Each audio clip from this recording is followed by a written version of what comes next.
لە دەستپێکی ژیانێکی نوێدا دەیانەوێت پەیامی جیاواز نیشان بدەن. ڕۆژی ئەڵقەگۆڕینەوەیانە بەڵام بە چاندنی دوودار پشتیوانی پاراستنی ژینگەی کوردستان دەکەن.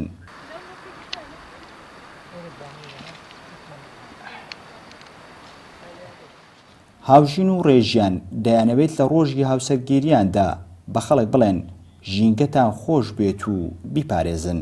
لە پێناوی ئەوەی ئێوەش مافتان هەیە وەکو مرۆڤەکان بۆیە ئێوەش بە ئارازی خۆتان گەرمیان و چێستان بکەن. هاوکات داوا دەکەن باڵندە کێویەکان لە قەفەس ئازاد بکرێن و زیندانی نەکرێن چونکە باڵندەکانیش وەک مرۆڤ مافیان هەیە.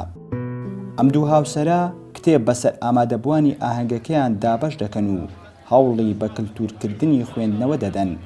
ئاهەنگەکەیان تەواو جیاواز دەردەکەوێت.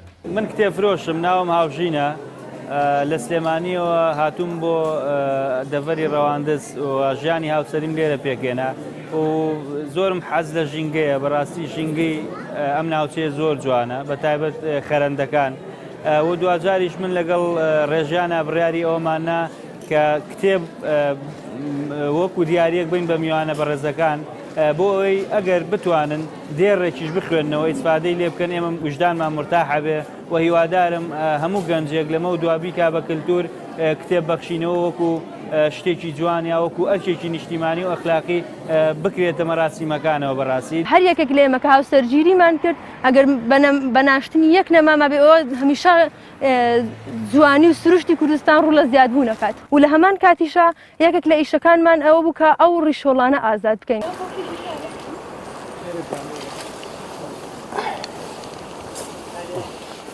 هاوژین خەڵکی سلێمانیە و ڕێژیانیش خەڵکی قەزا ڕواندزە. هاوژین کتێب فرۆشە لە سلێمانی، ڕێژیانیش خوێندکاری زانکۆی سلێمانیە. بەهۆی خولیایان بۆ خوێندنەوەی کتێب عاشقی یەکتر دەبن. دوجار بە نیشاندانی چەند پەیامێکی مرۆڤ دۆستی و ژینگە دۆستی گەیشتن بە ئامانجی خۆیان کە پێکهێنانی ژیانی هاوبەشی و پێکەوەییە. بڕوا برا دۆستی گەلی کوردستان قەزا ڕواندز.